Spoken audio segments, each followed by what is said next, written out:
नमस्कार यूटीवी खबर को स्वागत। प्रथमे मुख्य खबर। दीर्घ 9 मासर व्यवधान पर राज्य सरकार निष्पत्ति अनुसार शुक्रवार ठारू केवल दशम और द्वादश द्वितीय वर्ष छात्र छात्री खोलिला विद्यालय। एमकेसीजी मेडिकल कॉलेज रे द्वितीय पर्याय कोविड टीकाकरण ड्राई रन 25,103 जन को प्रथम पर्याय टीकाकरण पंजीकरण। श्रमिक विरोधी 4टी लेबर बोर्ड बातिल सह कृषक विरोधी 3टी कृषि आईन बातिल दाबी रे सीआईटीयू तरफ देशव्यापी प्रतिवाद। लांजीपल्ली ब्राह्मण साहि रे नकली मद कारखाना ठाब। 12 कार्टून नकली विदेशी मद और मद प्रस्तुति रे व्यवहृत सामग्री जबत, जणे गिरफ। माना ट्रस्ट केन्द्रीय रोषैशाला रे कार्यरत कर्मचारी मजूरी प्रदान दाबी रे ट्रस्ट सम्मुख रे धारणा तृतीय दिवस रे अब्याहत। रविवार ठारू रामलिंगेश्वर पार्क रे प्रवेश पाई साधारण नागरिकों को 20 टंका और वरिष्ठ नागरिकों को 10 टंका लागू। बीजेपी पक्षरु एंट्री फी को विरोध। एवं राज्य रे 14,000 स्कूल बंद निष्पत्ति विरुद्ध रे ऑल इंडिया डीएसओ तरफ दिगपहंडी बीईओ ऑफिस सम्मुख रे विक्षोभ। एथर संपूर्ण खबर। दीर्घ 9 मासर व्यवधान पर राज्य सरकार निष्पत्ति अनुसार शुक्रवार ठारू केवल दशम और द्वादश द्वितीय वर्ष छात्र छात्री विद्यालय खोल जाइथिला। कोरोना महामारी जोगु एपरी विद्यालय गुड़िक बंद रही। वर्तमान विभिन्न सरकारी और बेसरकारी स्कूल गुड़िकर केवल दशम और द्वादश द्वितीय वर्ष छात्र छात्री परीक्षा को दृष्टि रखी कोरोना कटकणा अनुसार स्कूल गुड़ी खोल जाइछि। दीर्घ दिन पर स्कूल और कॉलेज खोलिथिबा जोगु छात्र छात्री मध्य उत्साह प्रकाश पाइछि। स्कूल खोलिबा को दृष्टि रखी विभिन्न विद्यालय तरफ समस्त प्रकार व्यवस्था ग्रहण करा जायथिला।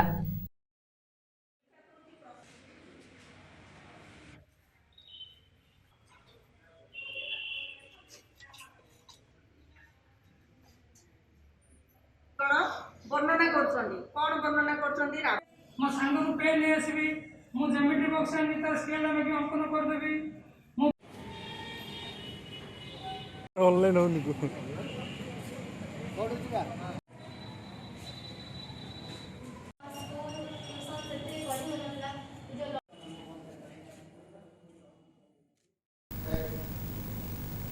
कोविड टीकाकरण द्वितीय पर्याय शुक्रवार एमकेसीजी मेडिकल कॉलेज परिसर में ड्राई रन कार्यक्रम अनुष्ठित हो जाइछि। 25,103 जन को प्रथम पर्याय टीकाकरण पंजीकरण करा जाइछि। सेथिमध्यरु 5,000 ऊर्ध्व को एमकेसीजी मेडिकल कॉलेज रे ड्राई रन व्यवस्था करा जाइछि। टीकाकरण समय रे जेभଳି समस्या देखा नजिबो सेथिपई एपरि आगुआ अभ्यास करा जायतिबा अधीक्षक प्रोफेसर संतोष कुमार मिश्र सूचना दैछन्ति। एही टीकाकरण प्रक्रिया को आरडीसी टीआओ समीक्षा करथिले। जिला मुख्य चिकित्साधिकारी डॉक्टर उमाशंकर मिश्र एही अवसर रे उपस्थित थिले। ब्रह्मपुर रे थिबा एएनएम तालीम केन्द्र, स्कूल ऑफ नर्सिंग एवं नर्सिंग कॉलेज रे मध्य समस्त कर्मचारी को टीका दिया जिवो। प्राथमिकता दृष्टि गंजाम जिले में 25,103 जनक डाटाबेस प्रस्तुत होइछि। जिले में कार्यरत doctor, Ayush doctor, nurse, attendant, स्वास्थ्यकर्मी, सफाई कर्मचारी को एपरी टीकाकरण करा जिवो बोली निष्पत्ति होइछि।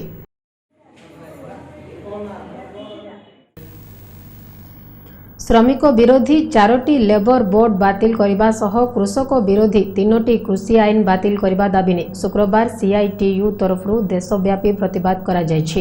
एही परिप्रेक्षी रे आसिका रोड स्थित श्रम कार्यालय सम्मुख रे गंजाम जिला सीटू तरफ विक्षोभ सह प्रतिवाद सभा अनुष्ठित होइथिला। एथिरे युधिष्ठिर बेहेरा, प्रताप चौधरी, बसंत नंद, गोपाल पाणिग्राही, पंचानन जेना, वैकुंठनाथ साहू, पुरुषोत्तम साहू और लक्ष्मण पाढ़ी प्रमुख नेतृत्व नेथिले। तुरंत विभिन्न दाबी पूरण करा जाऊ बोली एठारे सीटूर कर्मकर्ता माने दाबी करथिले।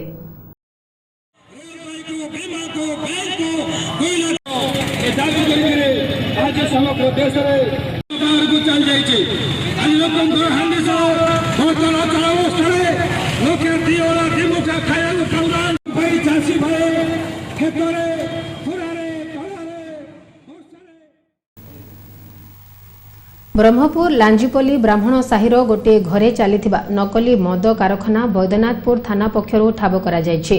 कोनोसी सूत्ररु खबर पाई पुलिस पक्षरु एपरि चढ़ाऊ करा जायथिला। चढ़ाऊ समय रे 12 कार्टून रे 576टी नकली विदेशी मद बोतल और मद प्रस्तुति रे व्यवहृत होउथबा 5 carton homeopathic ethyl seal label ठिपी और एक सील मेसिन जबत करा जायथिला। ए संक्रांत रे राम साहू नामक जनक व्यक्ति को पुलिस गिरफ्त करी कोर्ट चालान करिछि।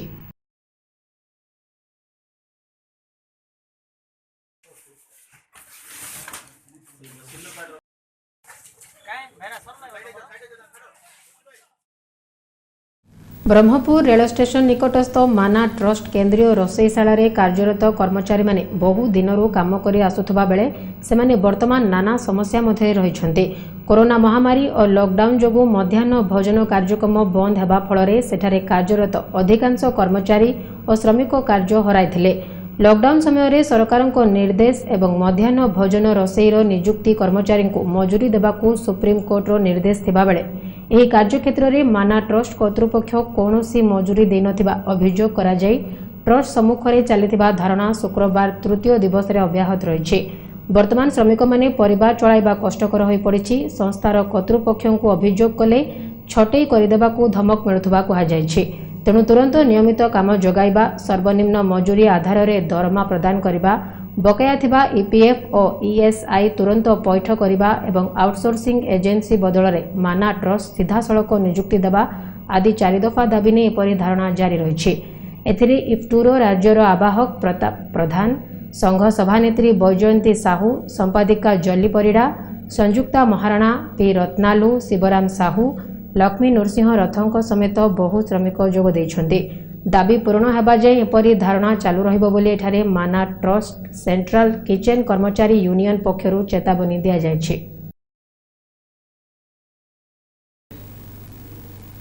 ରବିବାରଠାରୁ ରାମଲିଙ୍ଗେଶ୍ୱର ପାର୍କରେ ପ୍ରବେଶ ନିମନ୍ତେ ଟିକଟ ବ୍ୟବସ୍ଥା ଲାଗୁ କରାଯିବ।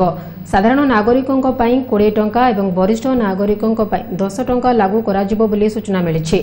ବର୍ତ୍ତମାନ ଏହି ପାର୍କରେ ପ୍ରତିଦିନ ହଜାର ହଜାର ଲୋକଙ୍କ ଭିଡ଼ ଲାଗି ରହୁଛି। ଏପଟେ ବିଜେପି ପକ୍ଷରୁ ଏଣ୍ଟ୍ରି ଫିକୁ ବିରୋଧ କରାଯାଇଛି।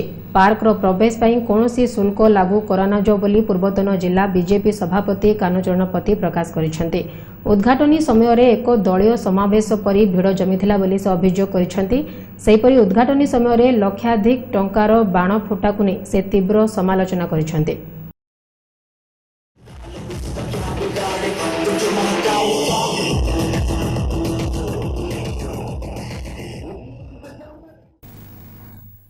ରାଜ୍ୟରେ 14,000 ସ୍କୁଲ ବନ୍ଦ ନିଷ୍ପତ୍ତି ବିରୁଦ୍ଧରେ ଶୁକ୍ରବାର ଅଲ୍ ଇଣ୍ଡିଆ ଡିଏସ୍ଓ ତରଫରୁ ଦିଗପହଣ୍ଡି ବିଇଓ ଅଫିସ ସମ୍ମୁଖରେ ବିକ୍ଷୋଭ ପ୍ରଦର୍ଶନ କରାଯାଇଥିଲା।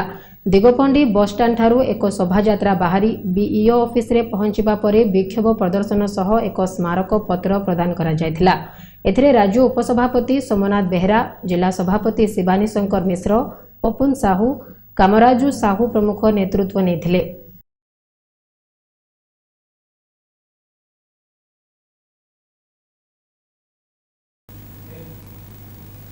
ବ୍ରହ୍ମପୁର ବରିଷ୍ଠ ନାଗରିକ ମଞ୍ଚର ପ୍ରତିଷ୍ଠାତା ସଭାପତି ତ୍ରିନାଥ ମହାରଣାଙ୍କ ନେତୃତ୍ୱରେ ବିଜିପୁର ପୋଖରୀ ନିକଟ ହନୁମାନ ମନ୍ଦିର ସମ୍ମୁଖରେ ବୁଦ୍ଧଦେବଙ୍କ ପ୍ରତିମୂର୍ତ୍ତି ଓ ପରିସର ସଫେଇ କରାଯାଇଥିଲା।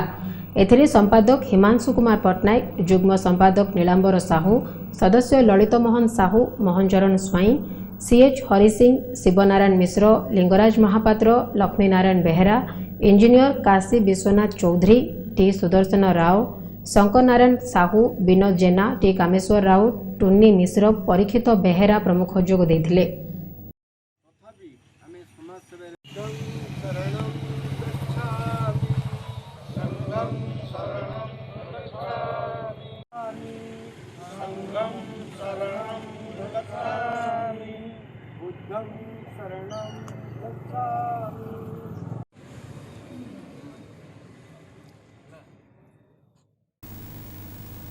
ପ୍ରେସିଡେନ୍ସି କଲେଜର ନବାଗତ MBA ଛାତ୍ରଛାତ୍ରୀଙ୍କୁ ନେଇ ଏକ ସ୍ୱାଗତ ସଭା ଅନୁଷ୍ଠିତ ହୋଇଯାଇଛି। ଚେୟାରମ୍ୟାନ୍ ଡକ୍ଟର ଶ୍ରୀନିବାସ ମହାପାତ୍ରଙ୍କ ପୌରୋହିତ୍ୟରେ ଅନୁଷ୍ଠିତ ସଭାରେ ନୂତନ ରୂପେ ପଞ୍ଜୀକୃତ ହୋଇଥିବା PGDM ପାଠ୍ୟକ୍ରମର ସମସ୍ତ ଛାତ୍ରଛାତ୍ରୀ ଉପସ୍ଥିତ ଥିଲେ। ମୁଖ୍ୟ ଅତିଥି ରୂପେ ଆନ୍ତର୍ଜାତିକ ଧାର୍ମିକ ପ୍ରବକ୍ତା ଡକ୍ଟର EV ସ୍ୱାମୀନାଥନ ଯୋଗ ଦେଇଥିଲେ। ନିର୍ଦ୍ଦେଶକ ଡକ୍ଟର SK ପାଢ଼ୀ ସ୍ୱାଗତ ଭାଷଣ ପ୍ରଦାନ କରିଥିବା ବେଳେ ଡିନ୍ ରାଜେଶ୍ୱର ଜେନା ଶପଥ ପାଠ କରାଇଥିଲେ। ଅଧ୍ୟାପକ ପଦ୍ମଚରଣ ସାହୁ କାର୍ଯ୍ୟକ୍ରମରେ ସଂଯୋଜନା କରିଥିବା ବେଳେ ଅଧ୍ୟାପିକା ଗୀତାଞ୍ଜଳି ସାହୁ, ଦୀପ୍ତିମୟୀ ଦାସ ଅତିଥି ପରିଚୟ ପ୍ରଦାନ କରିଥିଲେ। ଦୀପ୍ତିମୟୀ ତ୍ରିପାଠୀ, ଗୀତାଞ୍ଜଳି ପଣ୍ଡା, ସୁସ୍ମିତା ବେହେରା, ତ୍ରିଲୋଚନା ପଣ୍ଡା, S ସରିତା, ରଞ୍ଜିତା ପଣ୍ଡା ଏବଂ ଅନ୍ୟ କର୍ମକର୍ତ୍ତା ଏଥିରେ ସହଯୋଗ କରିଥିଲେ। ଚେୟାରମ୍ୟାନ୍ ଡକ୍ଟର ଶ୍ରୀନିବାସ ମହାପାତ୍ରଙ୍କ ପ୍ରତ୍ୟକ୍ଷ ତତ୍ତ୍ୱାବଧାନରେ ଏହି ସ୍ୱାଗତ ସଭା ଅନୁଷ୍ଠିତ ହୋଇଥିଲା।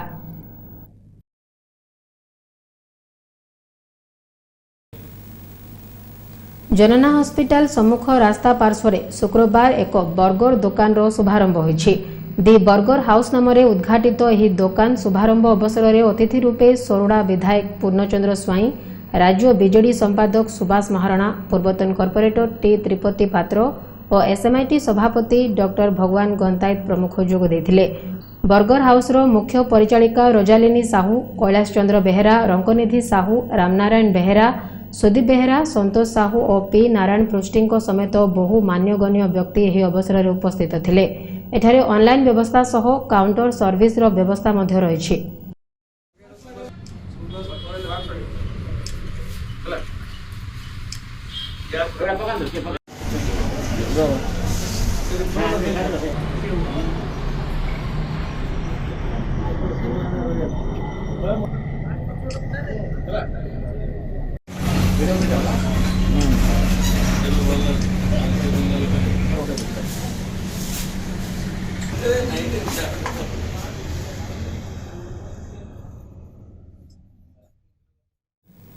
राज्य में पुणी थे 245 जन कोरोना पॉजिटिव चिन्हट होती। 141 जन संगरोध केन्द्र और 104 जन स्थानीय अंचल चिन्हट होती।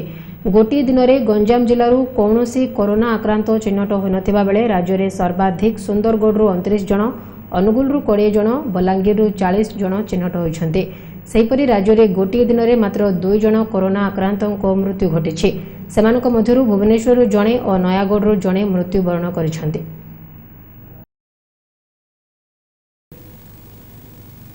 कोरोना कटकणा और आईन श्रृंखला खिलाफकारी विरुद्ध में ब्रह्मपुर और गंजाम पुलिस पक्षर जरिमाना आदाय सह आईनगत कार्यानुष्ठान ग्रहण करा जाउछि। गत 24 घंटा मध्य गंजाम पुलिस पक्षर बेआईन गाड़ी चलना 53,500 टंका जरिमाना आदाय करा जाइछि। 6टी अबकारी मामला रुजु करा जाई 6 जन को गिरफ्त करा जिबा सह 156 लिटर मद जबत करा जाइछि। सेहीपरि ब्रह्मपुर पुलिस पक्षर बेआईन गाड़ी चलना 1,21,000 टंका जरिमाना आदाय करा जायतिबा बेले मास्क परिधान न करबा अभियोग रे 1,000 टंका जरिमाना आदाय करा जायछि। गाड़ी चेकिंग समय रे 24 जन को ड्राइविंग लाइसेंस रद्द करबा पई निर्देश दिया जायछि। गोटे अबकारी मामला रुजु करा जाई जन को गिरफ्त करा जिबा सह 14 लिटर मद जबत करा जायछि। हलदियापदर पंचायत कार्यालय रे शुक्रवार मो गाँव में तहसील कार्यक्रम अनुष्ठित हो जाइछि। एथिरे तहसीलदार तापस राउत, वाइस चेयरमैन अजित कुमार दास, सरपंच राजेश्वरी दोरा, रश्मिता पट्टनायक, परिदर्शक प्रसन्न कुमार महांती, सीमांचल पात्र, नूर राजा, गजेंद्र साहू, एन कृष्णा, उर्मिला बेहेरा, विलासिनी पाढ़ी, गायत्री पंडा और सुनील पात्र प्रमुख उपस्थित थिले।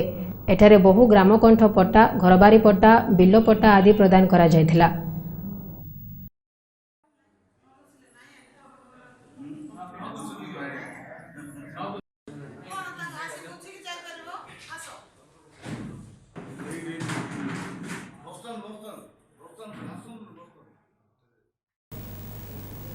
छत्रपुर निकटस्थ यज्ञशाला ग्राम गुलाकुला महासंघ कोठघर निर्माण करने भूमि पूजा कार्यक्रम अनुष्ठित हो जाइछि।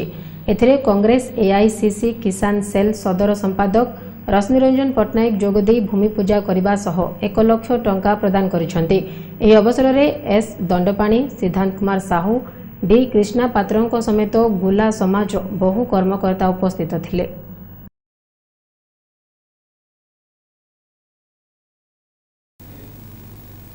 खेल खबर। खलिकोट कॉलेज खेलपड़िया रॉयल स्ट्राइकर्स स्पोर्टिंग क्लब तरफ द्वितीय गंजाम जिला टेनिस बॉल क्रिकेट चैंपियनशिप जारी रही। षष्ठ दिवस में रॉयल स्ट्राइकर और दिगीपुर दल मध्य खेल अनुष्ठित होता बेले एथिरे दिगीपुर दल विजयी होता। शुक्रवार अतिथि रूपे उपदेष्टा सनातन संग्राम सिंह, संतोष होता और उपसभापति दुष्मंत पाढ़ी प्रमुख जोगदे मैन ऑफ द मैच पुरस्कार प्रदान करथिले। एही अवसर में क्लब सभापति डॉक्टर समरेंद्र साहू, संपादक संजय बिश्वई, युग्म संपादक प्रणय पंडा प्रमुख उपस्थित थिले। चेयरमैन प्रकाश चंद्र पंडा एही अवसर में उपस्थित रही खेलाड़ी मानकु उत्साहित करथिले। एथिरे 16टी दल अंशग्रहण करथिबा बेले आसंता 10 तारीख पर्यंत एही क्रिकेट मैच अनुष्ठित होबो। अंपायर भावे सरोज पाढ़ी, नरेश चौधरी और स्कोर रे जोगी दास प्रमुख सहयोग करुछन्ते।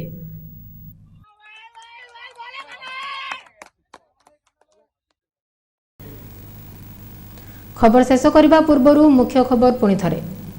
दीर्घ 9 मासर व्यवधान पर राज्य सरकार निष्पत्ति अनुसार शुक्रवार ठारू केवल दशम और द्वादश द्वितीय वर्ष छात्र छात्री खोलिला विद्यालय। एमकेसीजी मेडिकल कॉलेज रे द्वितीय पर्याय कोविड टीकाकरण पर ड्राई रन 25,103 जन को प्रथम पर्याय टीकाकरण पर पंजीकरण। श्रमिक विरोधी 4टी लेबर बोर्ड बातिल सह कृषक विरोधी 3टी कृषि आईन बातिल दाबी सीआईटीयू तरफ देशव्यापी प्रतिवाद। लांजीपल्ली ब्राह्मण साहि रे नकली मद कारखाना ठाब 12 कार्टून नकली विदेशी मद और मद प्रस्तुति रे व्यवहृत सामग्री जबत जणे गिरफ। माना ट्रस्ट केंद्रीय रोषईशाला रे कार्यरत कर्मचारी मजूरी प्रदान दाबी रे ट्रस्ट सम्मुख रे धारणा तृतीय दिवस रे अब्याहत।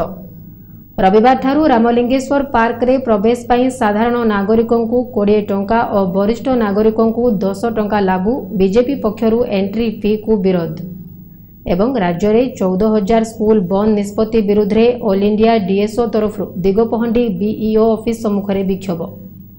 यूटीवी खबर को वर्तमान रखुछु। नमस्कार।